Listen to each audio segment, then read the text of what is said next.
Gente, deixa eu contar para vocês.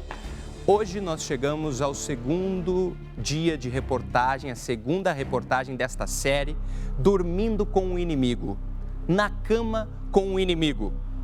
Nós descobrimos, pode abrir a imagem aqui, ó, como é que foi, vem aqui Naum, por favor, como é que foi que essa namorada aqui e o amante, esse aqui, armaram o plano para matar esse empresário, Jorge Bini.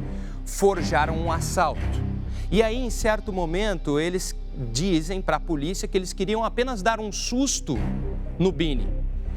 Mas o depoimento de uma testemunha-chave dentro desse processo mudou tudo. Mudou o tom da conversa do delegado com essas duas pessoas aqui. E nós descobrimos cada coisa sobre essa mulher, a Sandra.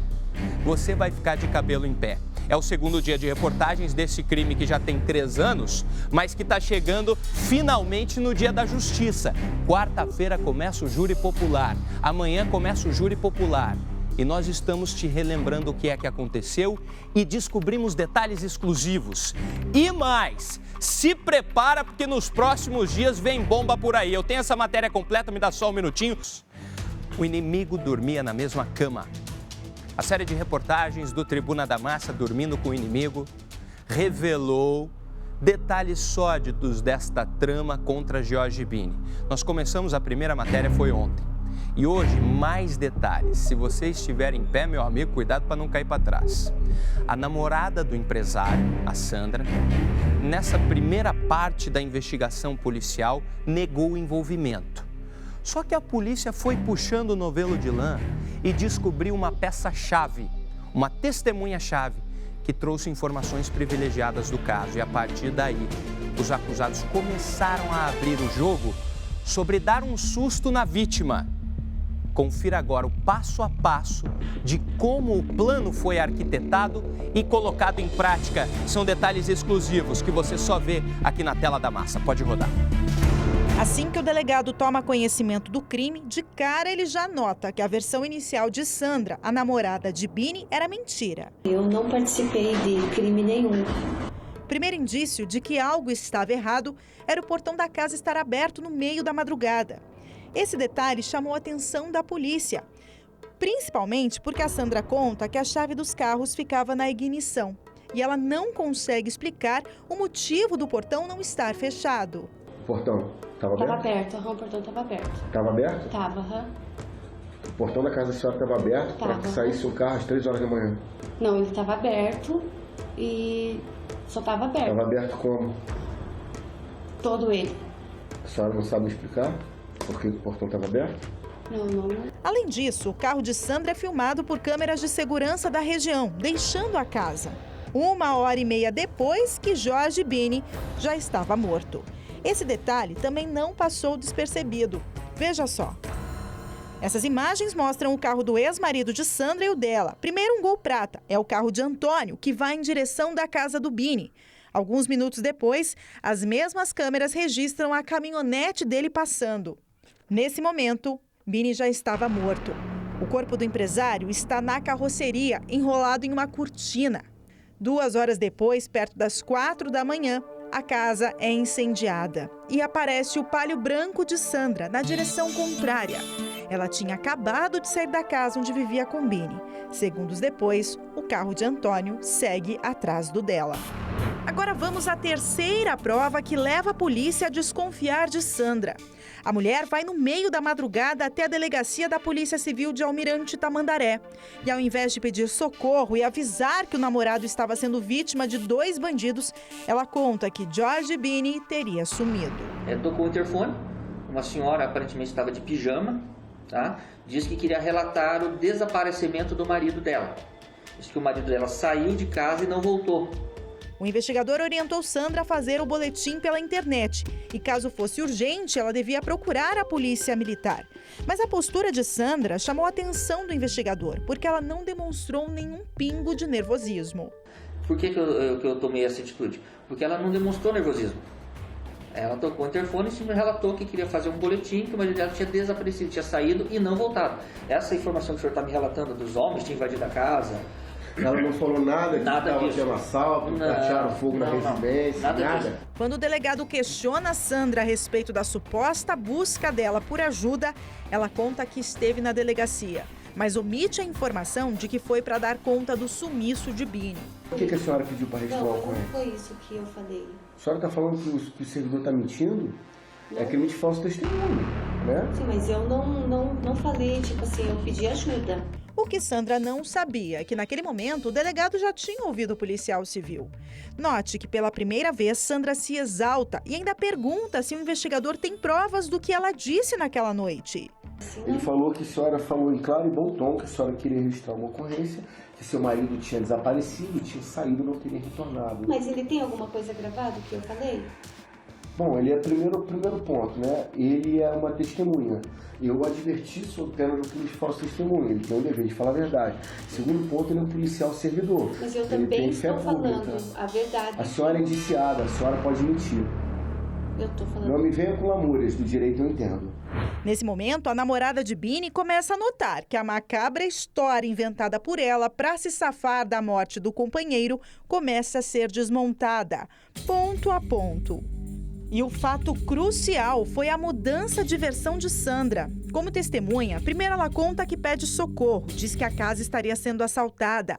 Depois, já quando foi interrogada como suspeita, ela muda a versão e diz que só queria fugir do Bini e reafirma que não teve nenhuma participação no crime. Qual a participação da senhora no homicídio? Na verdade, eu não tenho participação nenhuma. Como não? Não tenho. A minha participação, o meu foi um socorro que eu pedi. Pediu socorro? Sim. Como assim socorro? Eu não tenho participação nenhuma no crime. Foi uma fuga, eu queria arrumar um jeito de fugir de lá. Tá, e pra isso a senhora ligou pra quem? Liguei pro meu ex-esposo. Como é o nome dele? Antônio Carlos. O delegado já sabia que um dos envolvidos na morte era o Antônio, ex-marido dela. Naquele momento, ele já estava com todo o histórico de ligações trocadas entre o ex-casal. A polícia sabia que Sandra tinha facilitado a entrada na casa para os executores do crime. Sabia que um dos homens era o Antônio, mas ainda faltava o motivo do crime e o terceiro envolvido, que seria justamente o homem que matou o Bini. Em relação ao motivo, em um primeiro momento pensou-se que poderia ser ciúmes de Antônio para tentar ter a ex-mulher de volta.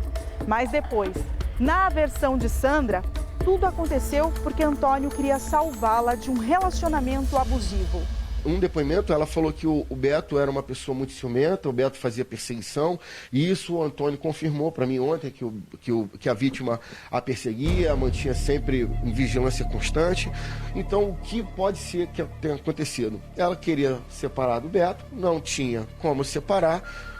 O Antônio, por sua vez, ex-marido dela, se sentiu aí no direito de fazer intervenção, e aí arquitetaram esse plano. O Beto bateu na senhora aquele dia? Batia? A senhora estava... Então, na verdade, sim, bater ele não batia. O Beto, ele era agressivo com palavras. Não era para acontecer isso, a morte dele. Mas o Beto era uma pessoa muito ciumenta. De quem foi a ideia de fazer isso? Na verdade, eu só comentei com o meu ex, né, que eu não estava aguentando mais a situação, mas eu não queria morar com ele e queria morar com meu filho no apartamento, queria ser livre. Daí ele começou a inventar moda até na nossa relação, sabe? Tipo, coisas absurdas. Querer usar coisas, assim, sabe? Tipo, forçando meio a barra, assim. A senhora está falando de relação sexual? Sim, Ele queria praticar algumas coisas com a senhora que a senhora não concordava, é isso? Mas ele chegou a forçar e fazer algumas vezes? Teve uma vez que ele estava bêbado, sim. Se acalma, dona Sandra. No mesmo dia em que Sandra finalmente confessa o crime, Antônio, que está preso, também resolve confessar. E afirma que o problema era a agressividade de Bini. E na versão de Antônio, na viagem, ele mataria Sandra.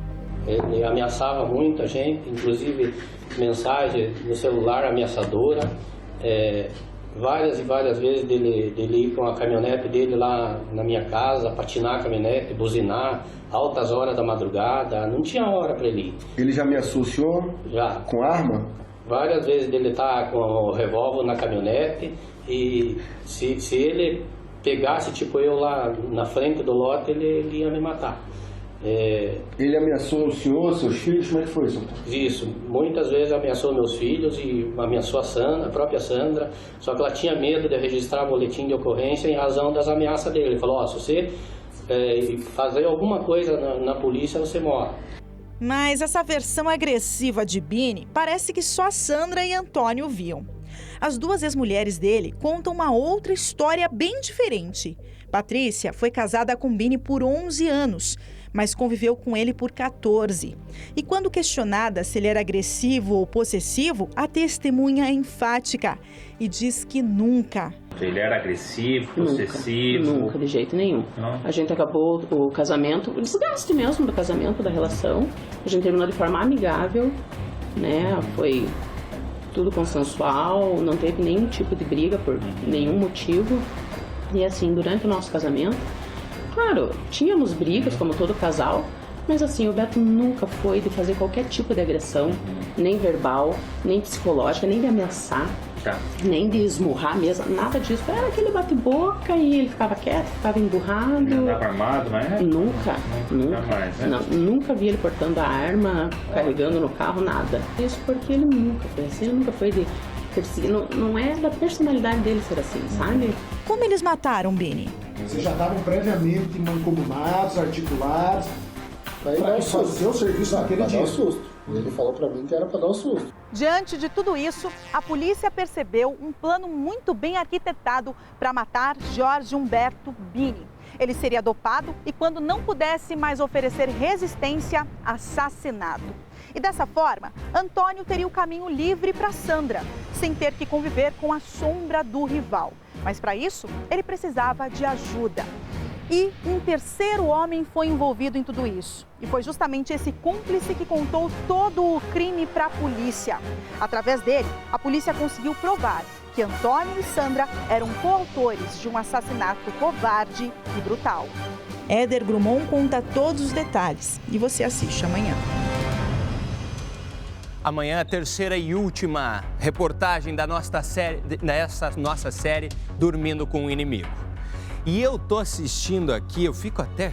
Gente, eu fico com o cabelo em pé ouvindo a Sandra falar. E ela chorando, então? Olha, tudo bem que a gente tá na televisão, mas atuar desse jeito ali, na minha opinião, né? Eu sou pago para dar opinião aqui. Ela chorando, ela fazia assim... Ah, pelo amor de Deus, para com isso. Para que tá feio, Sandra.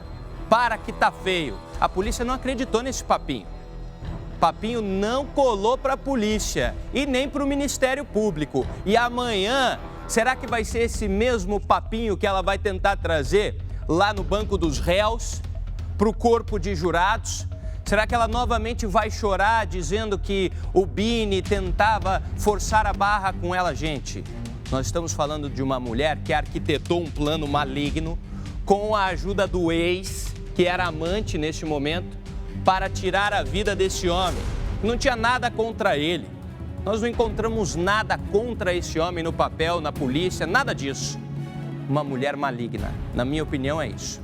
Uma mulher maligna. E eu sou pago para dar opinião aqui também. Não vou poupar palavras contra ela. Fingida, dissimulada, fingindo esse choro ali. E é uma atuaçãozinha, olha, daquelas mequetrefes, me desculpa, mas fingindo esse choro aí. O Tribuna da Massa não aceita. O Tribuna da Massa amanhã traz essa última reportagem da série Dormindo com o Inimigo e mais, estaremos lá. Estaremos no Tribunal do Júri. Queremos acompanhar tudo. Eu vou adiantar aqui, eu tenho que cuidar para ver o que eu vou falar para vocês agora. Porque eu estou sabendo de uma nova informação. Nós descobrimos mais algumas coisas contra esta mulher, que até extrapolam a questão deste caso aqui. Nossa equipe de reportagem já está em cima. Nós vamos trazer amanhã a última reportagem desta série Dormindo com o Inimigo, mas a nossa investigação não para por aí. Nós vamos voltar com mais detalhes ainda. Amanhã o nosso compromisso, a partir das 12h30, tem o Tribuna da Massa. Já avisa toda a família por aí.